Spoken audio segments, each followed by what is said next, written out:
Assalamu alaikum everyone. Today we will discuss section 6.4 which is laws to protect user privacy and intellectual property. आज की class में हम लोग कुछ loss के बारे में डिस्कस करेंगे जो कि ये लॉस क्या करते हैं, ये कानून क्या करते हैं, यूजर की प्राइवेसी को प्रोटेक्ट कर रहे होते हैं और इंटेलेक्चुअल प्रॉपर्टी को प्रोटेक्ट करते हैं। अगर आपको मेरी वीडियो अच्छी लगे तो इसको लाइक करें और मेरे चैनल को सब्सक्राइब करें। Thank you. In the digital age people share personal data and original work online. जो एक ऑनलाइन दुनिया है उसमें लोग क्या कर रहे हैं, उसमें लोग अपने पर्सनल डाटा को, अपनी फोटोज वगैरह को शेयर कर रहे हैं और इसके अलावा जो भी उनका ओरिजिनल वर्क है उसको वो शेयर करते हैं ऑनलाइन। ओरिजिनल वर्क के अंदर सॉफ्टवेयर आ जाते हैं कि किसी ने कोई सॉफ्टवेयर बनाया तो वो उसका ओरिजिनल वर्क है। फॉर एग्जाम्पल किसी ने कोई स्टोरी लिखी है तो वो उसका ओरिजिनल वर्क है। Laws are made to protect privacy and protect original work from misuse. Laws को क्यों बनाया गया? लॉज क्या करते हैं? प्राइवेसी को प्रोटेक्ट कर रहे होते हैं और जो भी ओरिजिनल काम है उसका कोई मिस यूज ना कर ले उससे वो प्रोटेक्ट कर रहे होते हैं। ये लॉज क्या करते हैं?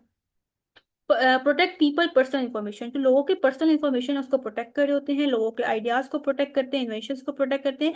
इन्वेंशन का क्या मतलब होता है? Creating something new. ठीक है, किसी भी नई चीज को क्रिएट करना। ठीक है, उसके अलावा क्रिएटिव वर्क मतलब कि किसी ने कोई भी माइंड से, अपने माइंड से, अपने दिमाग से कोई भी चीज बनाई है। ठीक है, फॉर एग्जाम्पल किसी ने कोई सॉफ्टवेयर बनाया है तो उसका क्रिएटिव वर्क होगा। Help create a fair and safe digital society. ये जो लॉस होते हैं ये क्या करते हैं? ये हेल्प कर रहे होते हैं कि वो फेयर को क्रिएट कर सके, इंसाफ को क्रिएट कर सके। उसके बाद क्या है, ये डिजिटल सोसाइटी को, जो एक ऑनलाइन दुनिया है, उसको सेफ रख सके कि कोई भी किसी की इंफॉर्मेशन को चोरी ना करे, उसको शेयर ना करे। जैसे एग्जांपल है कॉपीराइट लॉ है। ठीक है, एक स्पेसिफिक लॉ है कॉपीराइट लॉ जिसका नाम है। ये क्या करता है? ये प्रोटेक्ट कर रहा होता है बुक्स को, म्यूजिक्स को, सॉफ्टवेयर को कि मतलब कोई उसको कॉपी ना कर ले फ्रॉम बीइंग कॉपी, कि कोई उसको कॉपी ना कर ले, उससे ये प्रोटेक्ट कर रहा होता है। इंडिविजुअल राइट्स की क्या प्रोटेक्शन होती है, मतलब उसको किस तरह से प्रोटेक्ट किया जा सकता है? Protection of individual right. Individual मतलब जो एक पर्सन है उसके क्या राइट्स है, उसको किस तरह से प्रोटेक्ट किया जा सकता है? प्रोटेक्शन ऑफ इंडिविजुअल राइट्स का मतलब ये होता है means keeping a personal data and privacy safe.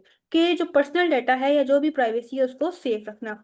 It ensure that, ये इस चीज को मेक श्योर कर रहा होता है, इस चीज की यकीन दहानी करवाता है कि personal information is not shared without permission. कि पर्सनल इंफॉर्मेशन को कभी भी उसकी परमिशन के बगैर, जिसकी वो इंफॉर्मेशन होगी उसकी परमिशन के बगैर शेयर नहीं किया जा सकता। Everyone is treated fairly and equally. हर किसी को मतलब एक तरह से ट्रीट किया जाएगा, मतलब इंसाफ के साथ और बराबरी के साथ ट्रीट किया जाएगा।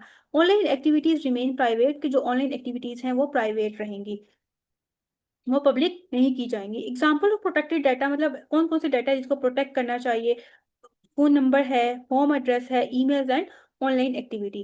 Prevention of unauthorise use. Unauthorise use का क्या? अनऑथोराइज का मतलब होता है विदाउट परमिशन, के कोई भी आपकी चीज या जो भी आपका सॉफ्टवेयर है या आपकी डिवाइस है आपकी परमिशन के बगैर उसको यूज ना कर ले, उससे बचना। ठीक है, इसके अंदर हम इस चीज को पढ़ेंगे।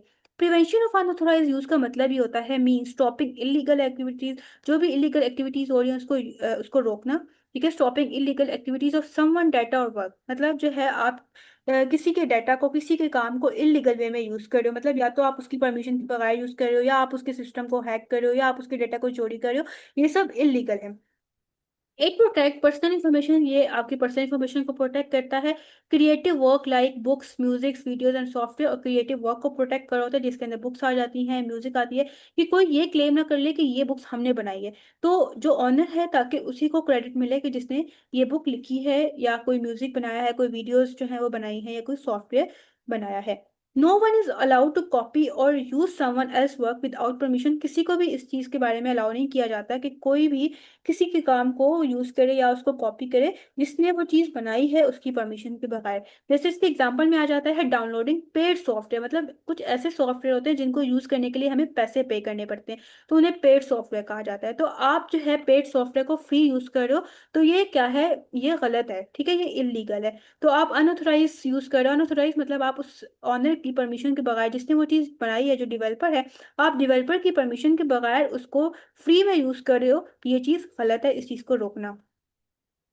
ओके, नेक्स्ट है 6.5 सेक्शन कंप्यूटिंग इनोवेशन। इंशाल्लाह नेक्स्ट क्लास में हम लोग इसको कवर करेंगे।